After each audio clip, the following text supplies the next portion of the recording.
Good morning, everyone, and welcome to the JKMRC Friday morning seminar series. On behalf of the University of Queensland and the Sustainable Minerals Institute, I'd like to acknowledge the traditional owners and custodians of the land on which we meet today. We pay our respect to their ancestors and their descendants who continue cultural and spiritual connections with country, and we recognize their valuable contributions to Australian and global society. So for this seminar, it is my pleasure to welcome Tom Patterson. Tom's a geologist with wide experience in exploration, advanced projects, business development, and strategy. After graduating from UQ, he joined BHP and worked in Northern Australia for 6 years at Cannington silver and lead and zinc deposit, then in greenfield-based metals exploration. He worked at the Agua Rica porphyry, copper, molybdenum gold deposit in Argentina, then in global metallurgical coal and iron ore programs. He spent 4 years in Brazil as a program manager for America's iron ore, then joined Anglo America as head geology and business development manager for Ferrous division. Back in Australia, he was business development and strategy manager for steelmaking coal. He later served as a global lead for mineral endowment and generative within Group Geoscience. So nowadays, Tom is independent consulting, working in a range of areas including geoscience, technology, exploration, and safety. So today, Tom will be presenting seminar title Mineral Endowment, Known Unknowns and Decision Making in a Highly Uncertain Business. So please, let's give a warm welcome to Tom. Thank you, Daniel, and more widely, thanks Christy and the SMI for the opportunity to talk at this seminar. It's a great seminar series, I guess. The back catalogue resource of recordings is something really fantastic now that I've rediscovered them and had a bit more time recently to look at them. So I'm really happy to have the opportunity today. So my topic is mineral endowment. Daniel, I haven't got this slide pressing.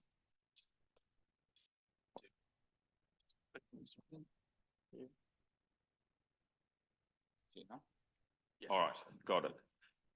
So I will say just at the outset that this is maybe in contrast to some of the sessions you have here, that this is a relatively general kind of topic, not rigorous.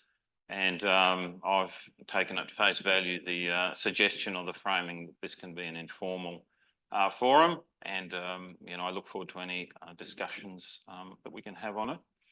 And in terms of why this, I picked this topic, and parts of it sound rather ambitious, but it's not going to be any silver bullets in it.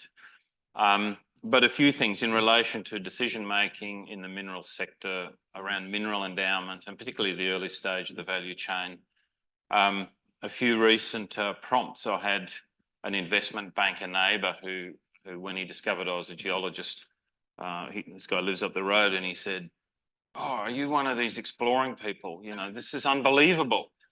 They come and they tell you all this stuff, and they seem has so much knowledge about all these things, and they go, well, you give them money and you go away. They go away and come back, and you say, what happened? And they say, well, nothing. We didn't get anything. And then they sometimes pop up again. So he was saying, what's it all about? Are they making it up? And another, maybe more kind of serious comment is in my time in the profession is seeing an outcome. It could be an M&A, it could be your own organisation, it could be a work program, it could be external in the industry, and the geos that say we knew that already. We kind of knew that was going to happen.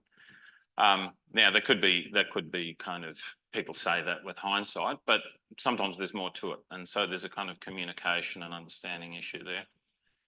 And then above all of that, as we all keep telling ourselves, this is a really important business, and success rates, particularly at the early stage of the business, aren't great, really, and frankly, and we always have to look for ways to do better.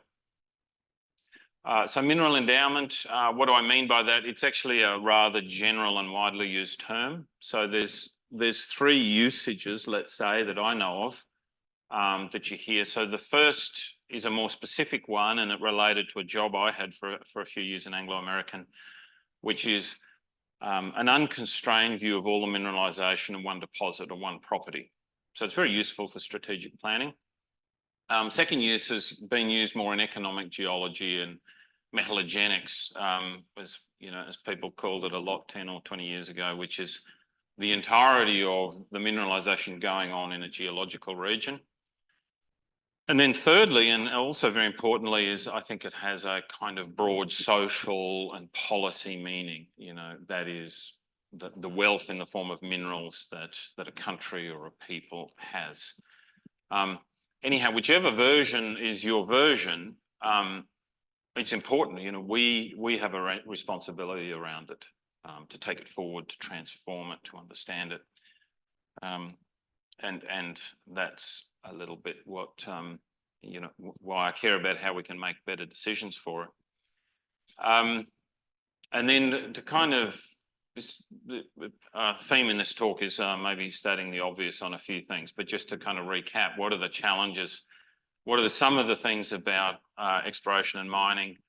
Well, they're characterised by expensive work programs. They're remote, they're technical. We're trying to kind of sample into the crust of the earth. That always has been and remains a sort of stubbornly expensive and logistical exercise. And high uncertainty, certainly in the early stages. It's a characteristic of our business that money a lot of it just gets sunk where you sink it, right? You can't pick it up and go and take the money that you spent and use it again. But we have to spend money. We have to spend money in order to occasionally, rarely make large returns. That's kind of in what it's all about if you're in the private sector.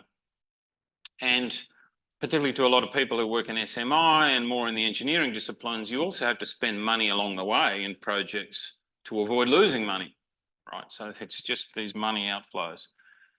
But a little bit of an excursion here in this section. We're not the only sector that deals with highly uncertain outcomes, I would say. And kind of for fun, I've always been interested in this, but what other sectors might face similar rates of uncertainty to ours? And so the top of the list is pharmaceuticals, which I did a little bit of, when I say a little bit of work, like 15 minutes Googling on this. So there may be people, and I'd really welcome it, people who know more about these kind of relativities, and also movies, because that seemed fun.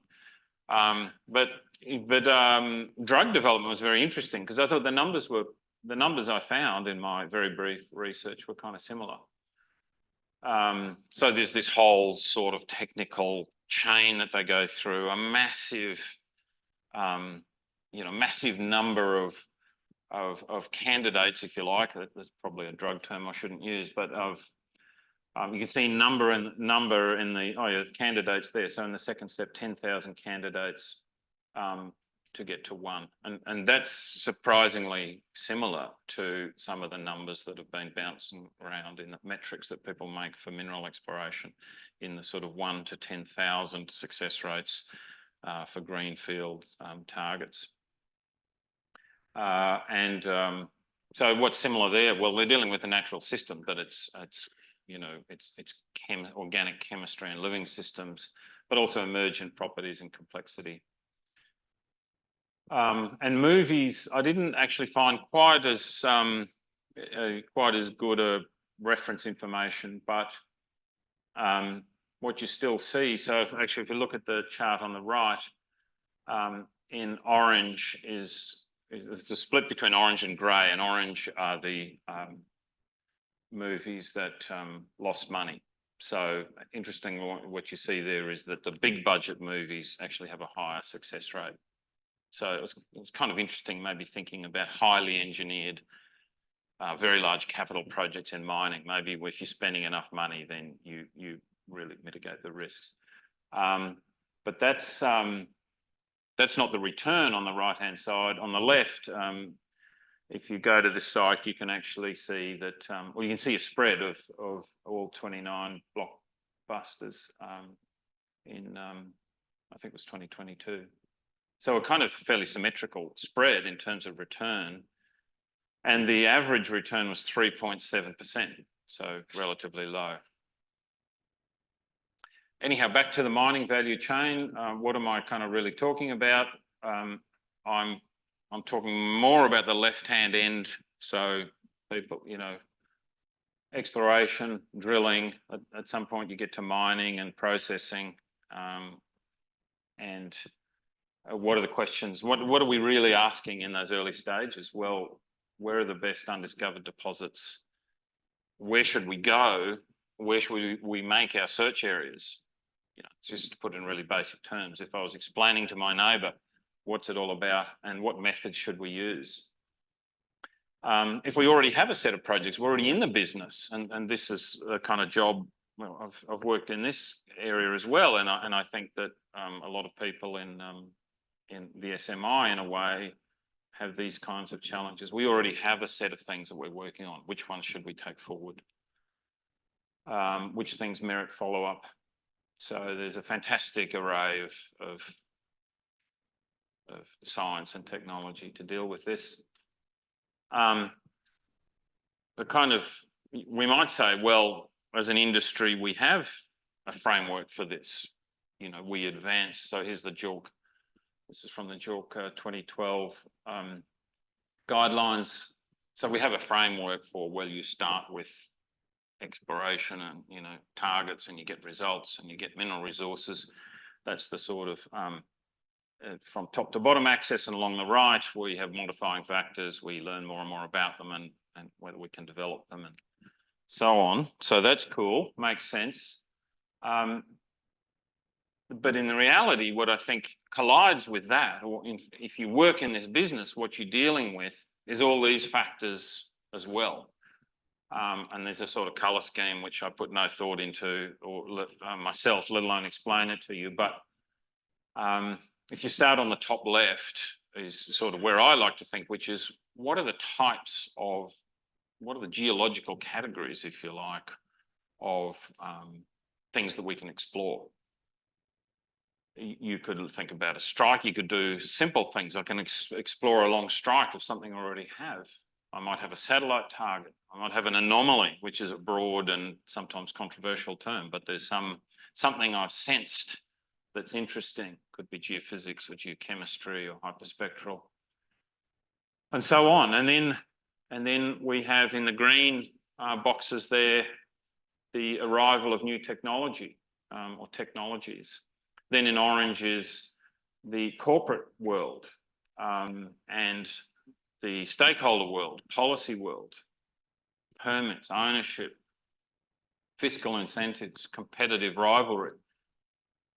And then in the bottom right in the black boxes is some things that you then have to deal with when you've got money and you know, housed in some sort of organisation. Is how do you manage your portfolio? What do you do when price changes, business cycle changes, team changes? And then you come back on the left-hand side to all the things that aren't project specific, but they're about our knowledge framework. So databases, pre-competitive data sets, fundamental insights, geological paradigms. So all of us are dealing with all of these things, as well as following something kind of reasonably linear inside that box. And in my experience, at least, most of these things come to bear most of the time. They kind of intrude on you and you have to deal with them. You have to give answers. You have to deal with them. So that's all been kind of framing. And so what are my suggestions in dealing with these things? As I say, none of these are kind of, none of these are going to make anyone smarter. These are really rather obvious and traditional things. They're not all that technical, but I think that they're often missing. I would say that we get these things out of balance, and so they're useful to consider at least. So given that diversity I just mentioned is meaningful categorisation, you know, really useful categorisation is a sort of easy, painless step towards prioritisation, I would say. So I'm going to talk a little bit more on each one of these things. So I apologise for the a large amount of text loaded on here. So having done that, what are the relativities and comparables for the things that you're interested in? And thirdly, are you managing what you're looking at as a portfolio? So are you thinking about its relative merits? How are you going to turn it over? Have you got the best things in your portfolio? Fourth is modelling ahead. And in modelling, the key thing is to not only do we need to do it, but it's my experience that you need to go outside your comfort zone. So don't sit back behind your data. You need to go ahead and propose what might be to illustrate a thesis, and that's useful for economic as well as and communication as well as technical reasons. 5, which zone? I'm going to talk about this sort of idea, I guess, or illustration I tried to make about zones. What kind of work are you doing? Is it the technical geological work? Is it around work programs, or is it the analysis and the overall system of activity?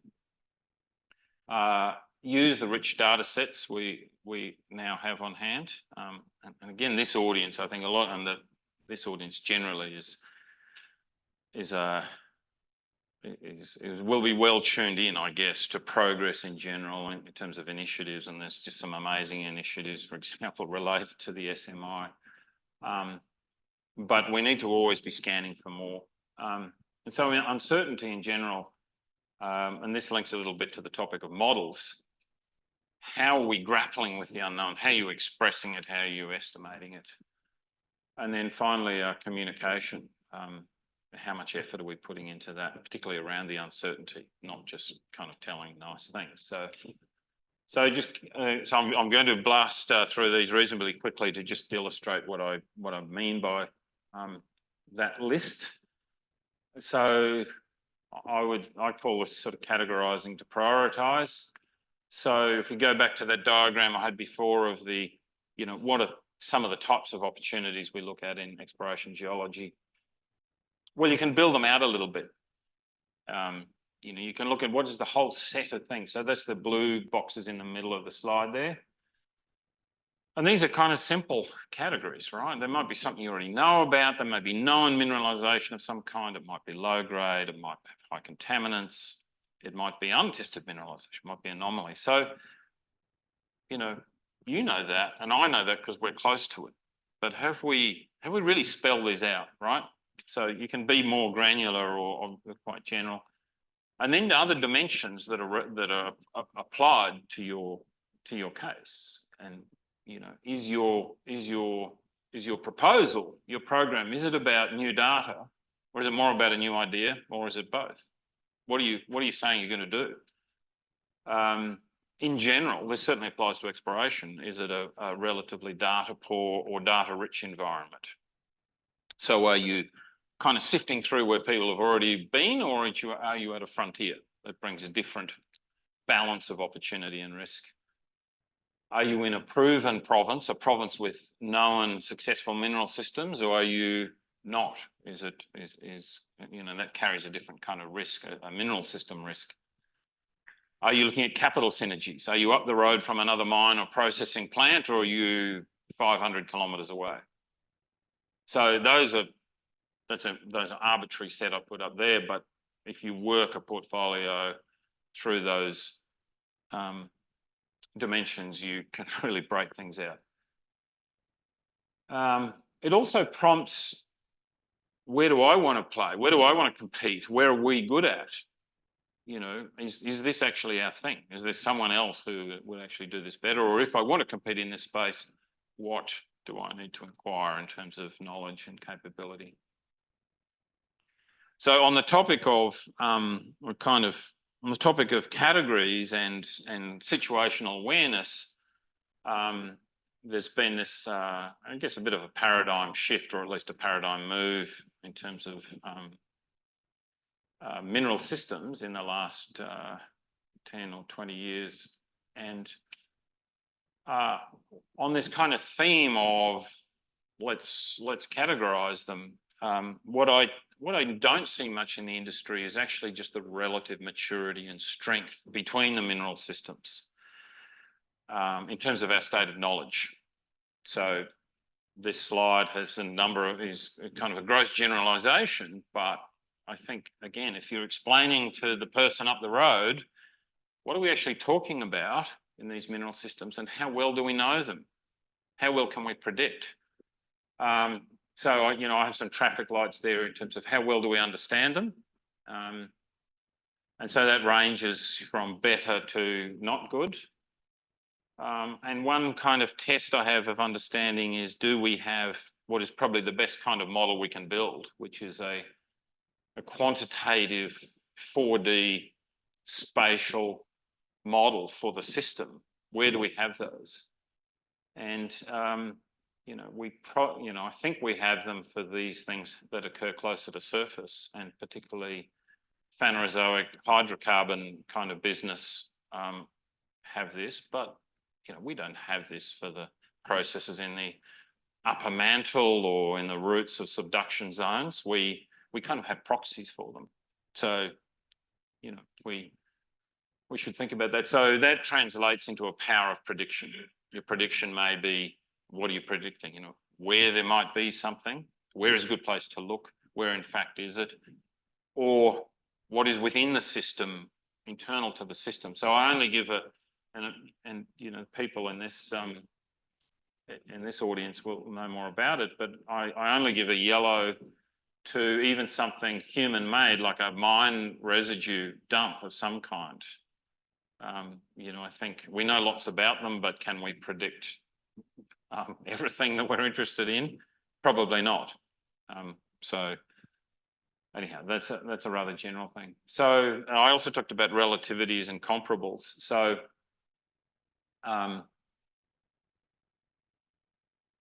you know, we should look at our projects, prospects, our portfolios, and we should look to set objective ratings for these things. And, you know, companies do this, right? My exploration targets and my portfolio and my mines and my assets. So we do this anyhow. It's my view that we don't do it, we don't always do it fully objectively, even when we say we're going to do it objectively. And that's just kind of organisational challenges and human kind of behaviour at work. And people sometimes say, well, it's difficult to do in geology, right? Which is true. It's messy and it's complex and it's multi-scale.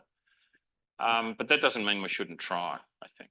So in the top right, what I have, it might not be legible, sorry, but it's a very typical sort of, when I talk about multiples and comparables, you know, the investment banks do this for deals. How much did you pay, you know, dollars per ounce of gold? Or how many ounces did you discover in the last 10 years? So, you know, just go out and get the metrics, and not internal technical metrics, not little technical successes, just what are the metrics on the bottom line? How many projects were taken forward? You know, this is important because we can get caught up in our work programs, but we're not actually doing it on the best projects. So we can do excellent work. Here's a photo of a security guard I saw in Africa who was just the best looking security guard I've ever seen. Poor guy stood at attention, you know, hours on hours. He was sort of saluting and high-vis vest, and that was fantastic. And I mean, there wasn't a person to be seen for many kilometres. I think he was doing great work where it wasn't really making a difference that I could see, but I could be wrong. So portfolio thinking. So related to this is just, are we thinking about the things we're looking at truly as a portfolio? Just 2 points there really is that, you know, the things you're looking at usually belong to a bigger universe, you know, outside your company, outside your candidate set. Are you familiar with that bigger universe of projects? And the other thing about a portfolio is, are you managing it, or is it just what you inherited or someone else gave it to you? And, you know, if you had to change it, what would you change? Turnover, and how do you turn it over? How do you improve it? And what are your metrics for it? Just as a kind of side note, when you talk about portfolios, there's a tendency, I think, I've observed, that people say, well, a diverse portfolio is the best. You know, you see that in in some companies and organisations and more broadly. And I don't think that's necessarily true, but there can be smart strategists and people know better, though I'm interested in that. But if you're really focused and you know what you're looking at, then that can be a strategy. And you see that in mining. Gold companies are good at, very highly knowledgeable about the gold business and so on. Single asset companies tend to be highly effective at getting that asset progressed. Why? Because it's the only thing they have. So how can you get both those things? How can you get progress and focus and still some diversity? Here's another example of a global set. So here's this fantastic data set of the Australian mine waste on the left, and I've played around a bit and overlaid operating mines as well as a sort of overlay by commodity and size. But it'd be long, and I'm not familiar with this world, but the first thing I do is try to look at the bigger set, and this is the global tailings data set. So you just, commodities is a global business. Competition for capital and technology is global. So always want to remember that. So, all right. So I also mentioned models, building models. And again, this audience is probably pretty sophisticated at taking your data and making a model, a model to investigate behaviour and see how it works, modelling for some purpose. But just in general, I've observed a tendency not to model as fully as we can for different reasons. One reason, maybe you just don't think you have the time and the resources and the software and the mathematics skills or whatever it is. And those reasons can be real, but it's a good thing to do, and I think doing more of it is valuable. Why? So particularly in early stage of the value chain, exploration and projects. Why do you do it? Well, one simple thing is the target that we have in mind actually valuable? So when you give a 3D model to your peer who's in processing or mining engineering or extraction or environment or water planning or energy planning, whatever it is, they can go, aha, now I see what you're talking about. Now we can actually look at this thing. Do your ideas fit with the data? That's always a very good test to make. Modelling forces you to compile the data. At least it should. Go looking for it. And importantly, in exploration, it gives you a 3D platform on which to plan further work. How are you going to get at that zone? What's the most effective way to do it? And this is an important part in strategic planning now within major and maybe mid-sized mining companies. All right, another kind of, I kind of got to about there in preparing for this talk, and then I had this sort of thought about where do people spend their time? What are the kind of areas that we work in? And, I feel like there are 3 zones that I call them of activity, and they're all enormous worlds inside themselves where we can work, people in our industry. One is the geology itself. And then secondly is the activity that you're going to do. What does it cost? Who's going to do it? How are you going to do it? How are you going to manage it? How are you going to mitigate risks? And the point here is that they draw you in. It's literally something that keeps you really busy. And then thirdly and importantly, and it's a little bit what I was sort of the previous themes of relativities and categories and success rates is, the actual analysis of where you've got to, right? So what is the updating? What's the value add? What was the value of information you just collected? And that may lead to a business decision, should lead to a business decision. So then I thought about the contrast, and particularly I was thinking about work programs and decision making. If you're in a relatively well understood system, then your geology is going to have, there'll be some ideal set of things that you will have in your geological knowledge. And I've picked petroleum, but I haven't worked in petroleum, so it could be that someone will pop up and say, it's not at all like that. So, you know, I'll be interested to get feedback on that. But, you know, there's a geology, we'll look at things like 3 to 4D models, structure will be properly constrained.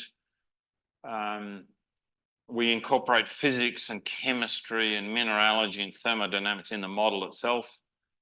Tectonics well-time constrained. Variables will be continuous rather than kind of subjectively picked categories, and stochastic and probabilistic methods. And the real punchline to all of this is, can we predict things with a real probability?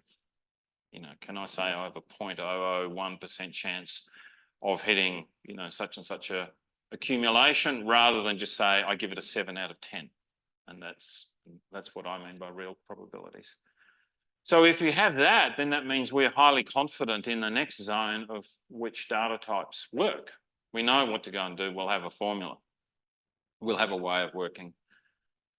And, you know, I've sort of pasted the same text there in terms of the analysis. We understand what we got and something changed, we can update it. What does it look like in a less well understood mineral system? And I think a lot of minerals businesses like this is we might have 3D models, more likely 2D or 2.5D sometimes. You know, it might be GIS, it might be kind of cross sections here and there. Physics and chemistry is qualitative to semi-quantitative. And, you know, there's a difficulty there. We don't have the whole system. It's not preserved, right? So how are you going to build the entire system? So we use scores a lot. So lower confidence about what will be effective, and therefore conclusions are less definitive. And so what do you see? You see broad themes about mineral systems. We use useful analogues and empirical things about endowment and rates of discovery. You know, and we look at phenomena like, you know, Zipf's law and undiscovered endowment and so on, but they're pretty broad approaches. They tend not to be spatially predictive. You know, it doesn't tell you where to go, it just gives you a sense of what might be there. And then just expanding on that is that the portfolio comes in there because that's all in what I would call the project. There's a kind of outer circle there, I think. The next hierarchy up is, how do you plan for all of that, right? At some level, you're looking at all that system, people are hands-on, and what are we learning, scenario planning, alternatives, what's happening in the wider world, how does it fit with our portfolio? And there's maybe even something even broader as an industry and a profession. And, you know, are we there yet? You know, how are we doing better in all of this? Anyhow, that's getting a little abstract, so I ended it there. So the other thing I mentioned just kind of rich models. It's quite phenomenal, especially here, you know, in Australia. We have just such an abundance of data sets in the states and territories. Centres like, you know, the SMI and its sort of component bodies. So on the top right is the Province Deposit Atlas. That thing is just awesome. I think Atlas is almost underplays how rich and useful it can be in learning about these systems. Geoscience Australia, and there's a lot of other good things going on. So, yeah, listed there. I won't go through them, but you know, a couple of highlights. So I've been doing a bit of work with PlotLogic, business based here in Brisbane, and I've just been blown away by the combination of hyperspectral and really serious machine learning, the predictions they're getting there. Former colleague of mine, Josh Lee, I remember him, he showed me a project where he was sort of converting GIS information and managing to convert that into a sort of time and volume view of magmatism in an arc development. So it's getting towards that sort of 4D modelling with quantities in it. And then lastly, I'm just going to talk a bit on the subject of predictions. So, you know, a vague, or you could even say a lazy prediction is just, you know, typically phased in words, and then you don't come away with it really being clear on what was predicted. And I think this doesn't apply to, you know, to the engineers and process people and so on in this audience. I don't think that's not a sort of, it's a less relevant topic, but in the early stages of exploration, I think there's a tendency to be general about your predictions. So it's better to have numbers and thresholds and probabilities. So when I was a kid, I grew up here in Brisbane, and I couldn't find, well, actually I didn't try too hard, but I didn't expect to find the kind of weather forecasts that we used to get on the radio. But I can remember, it's engraved in my mind, this weather forecast that say the forecast for Brisbane is sultry with a chance of rain. And I don't actually know what sultry means, and you know, chance of rain isn't all that useful. And then I went on the bomb Tuesday. I looked this up, and this is the kind of little panel you get, and it's awesome, right? So well done to them. So there's words, graphics, and numbers, so that's good to look at. They've got dimensions of an event is defined, and there's a probability attached. So how great is that? So so then looking, you know, translating that back to geology, and again, I sort of with petroleum geology, I have a sort of general notions of it, and I look at it from a distance. But here's a paper quantifying the impact of you know, something in a reservoir in the Western Mediterranean. So what do we see there? It's you know, an excellent data set, at least if you're in the world of minerals, looking across at 3D seismic. Geological features are modelled within space and with uncertainty attached to them. There's a lot of parameters attached to those different stratigraphies, and out of all that is a probabilistic estimate for reservoir properties and so on. So that's great, and we don't have that in the minerals business yet. We do have ranges. So going back to the JORC code, you know, there's a concept of exploration targets, but to my knowledge, they're not typically presented with any sort of probability, right? So this can be low, medium, high kind of thing. We might assume that the low case is more likely and the high case is less likely. In reality, for exploration, the most likely outcome, if we're getting back to this real probabilities, the most likely outcome is of zero mineralisation of some quantity. So are we kind of afraid to say that? And so, you know, and that's partly about communication. It's not the geological work; it's the communication work. So in my starting prompts for this talk, you know, I talk about my neighbour and you know, geologists saying, well, we knew this was going to happen. In those cases, if they really did know what was going to happen, what the issue there was one of communication. And so we need to communicate useful context along with our technical detail. And so I would say the point there is not just the detail and not just the interesting parts, not just the exciting parts, not just the breakthrough, but we've got to set this context about relativity, comparables. So we should also provide the logical categories that our project and our prospect and our idea belong to, our methods and our states of knowledge, and what can we show in terms of modelling? How ambitious have we been? Because that will expose what you're really talking about and what you know and you don't know. And finally, transparency and materiality, which are some of the words borrowed from the reporting codes. And that's it. That's the long list again. But that's the end. So thank you. And over to John. All right. Thank you very much, Tom. Very interesting talk. We see nowadays there is a lot of these issues, like a lot of discovery programs doesn't find things because it's very difficult to find new mineral deposits. What do you think it's like essential approach when you're trying to make it good? Why do you think it's so low? It's like low investment, and like those companies don't have sometimes enough capital to do very well deep studies using a lot of technologies, or what would be like, or those small companies, especially the juniors ones, it's difficult. Like they budget basically for drilling and that's it.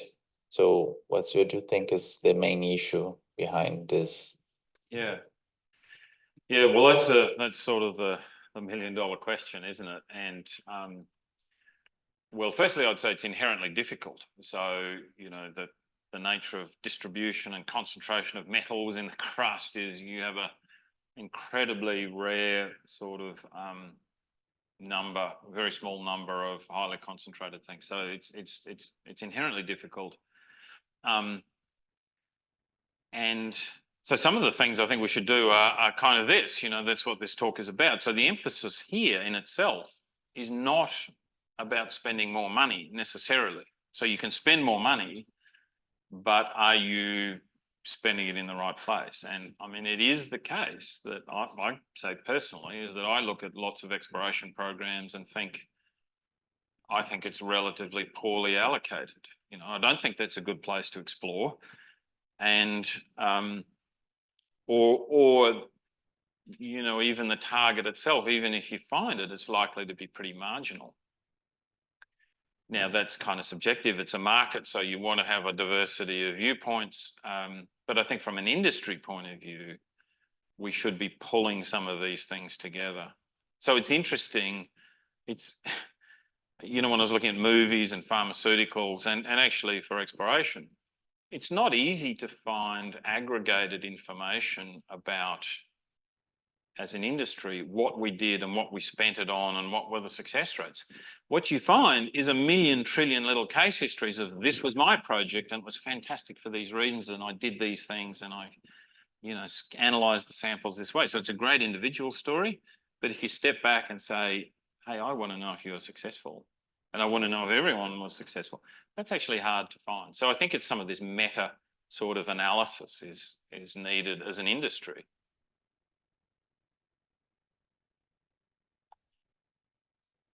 Yeah, two questions online. Yes, so there's one question. What do you think government organizations, geological surveys can do to support the models and decision-making processes that you talked about? Yeah, well, I think firstly, at least in Australia, I think there's and some other jurisdictions, I think there's been just awesome progress, you know, investment and results in terms of this base underlying information in that kind of geology circle. So the information about geology. I think one possibility is exactly what I was talking about is, you know, some effort going into this question of success rates and sort of aggregating the results of work programs in the same way that, you know, open file information is kind of compiled. That's kind of like a big system and it's taken a lot of investment and work over many decades to build up this information base about, you know, the geology itself. Well, you know, I can think of ways that we would move into it and say, what was the actual result of those things? What is our knowledge on this basin now? If we were to actually not just compile the data, but let's compile the knowledge. And again, there's good thematic compilations. You know, so I can read about the Birrindudu Basin or so on, but read about it, you know, or think about it in terms of what's its prospectivity now? What have we learned? How does it fit against models really? So nothing easy, but I think more of the same sort of kind of campaigns that have gone on in the past. Then we have another online question from Andy Reynolds. From the perspective of someone developing probabilistic capabilities, what can we do to overcome resistance from decision makers to considering probabilistic estimates? Yeah, well, good question. I don't have a great answer to that one. I think it's I think we need to kind of acknowledge that for a lot of systems, it'll be a little bit of a transition or a bit of a journey. And I think to recognise the strengths and limitations as they would be today. So if I think about modelling some, mineral systems or resource or exploration targets, I think we can show, you've got to translate those, translate probabilistic estimates. And this isn't new, but maybe it's a new audience to the kind of embedded information, your chances of exceeding or your likelihood to, chance of exceeding some resource or some economic threshold is this. That's a relatively simple message, and you just don't tend to see that in the minerals business. But I think at the same time acknowledging what are the gaps that we need to fill in. So, and which I think in a lot of our mineral systems is just the framing geology that the probabilistic models sit within. So, taking a structurally dismembered thing that you've only got a few drill holes into, it ain't the same as a reservoir that you've got 3D seismic over. So we've just got to acknowledge, we've got to think of ways, smart ways to make a platform for probabilistic approaches to work in. Any other questions from the audience? Okay, then we have, maybe Steve, we have some more.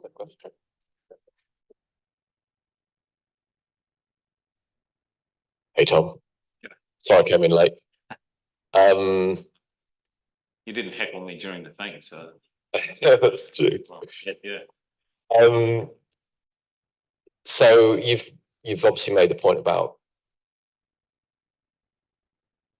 getting your thinking right, lining up your geology. I'm great to see, the emphasis on trying to move to a point where we can be quantitative and 4D and all that. If you look at, and you also reference like the fact that we are competing on in a global supply chain. So I think it's implicit in what you've been saying, but you haven't said it explicitly. If you look globally, the exploration opportunities from a geological and a technical perspective are much greater in nations where the environmental and the community challenges and the geopolitical challenges are much worse. And we worry about that at SMI. We worry about the legacy that mining leaves, sometimes negatively. So I would love, it's kind of a vague question, but I'd love your insights. That'll be in the spirit of the talk. Yeah, because you haven't really explicitly talked about that intersection between thinking about ESG and community versus getting this technical and operational side of things right, and how that will influence where you go and explore. Yeah, well, I mean, one possibility, which I hope is a real possibility, is that we can kind of leapfrog some of the ways that the industry has, explored, developed and operated and closed and departed from projects that we did over the last, 100 or 1,000 years. So this kind of technology and understanding, if we fully understand the material types, one of the things we talk about geology and grade and so on, but in the end, we're just moving materials, right? And some of them are to do with the product and some are not. If we can model these things better, and this is this thing about model beyond your comfort zone, model your own things, model the competition's things, model, if we can sort of move to this full understanding, then you have the sort of ability, I think, to look at the consequences of doing certain things fully over the life cycle of the mine, right?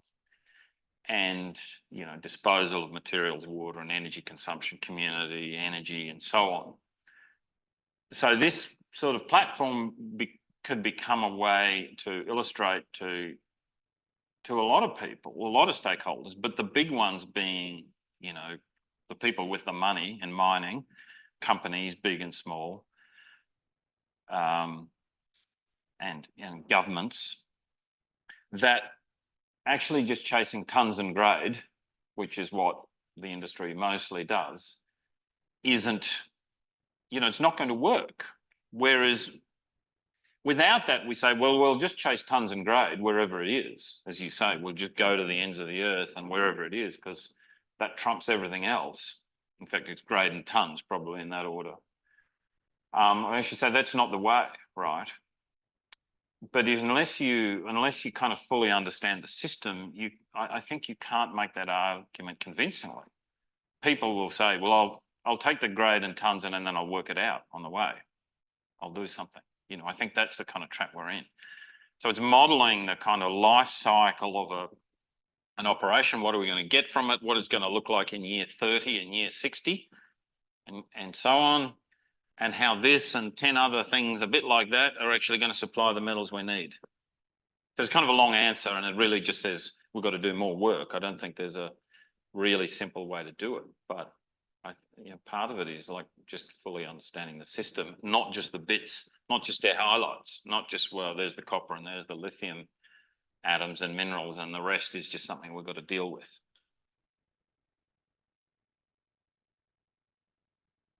So there is an interesting question here. So it's from Juan Soto Diaz. So how do you weight modeling uncertainties that are geologically related or specifically to any technical part to the mining side against uncertainties that are driven by the market conditions? Yeah, these questions are just getting harder.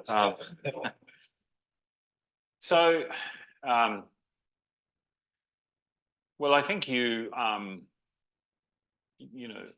market conditions, you know, price changes, I think is a kind of tide that lifts and drops, you know, all boats. So lots of aspects. So whether it's aspects in your geological model or in your process plant or your capital program or workforce. So I think that's a kind of a general problem. I think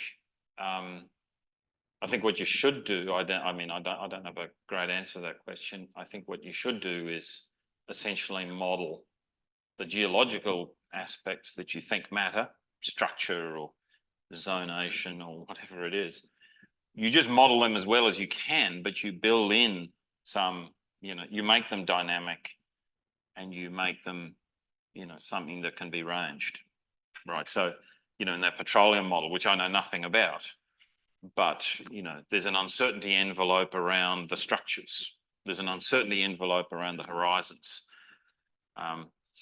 You can think about the same thing for recovery or my ratio of, you know, arsenic to something else or whatever it is. So I think you build the models, you always build the models to be as dynamic and ranged as you can, I think is the way. And then if you say, well, I need to turn the dial later, the economic dial gets on a different setting, well, then your model can provide that information. I can go to a lower grade or I have to go to a higher grade, or now I can go underground using new technology.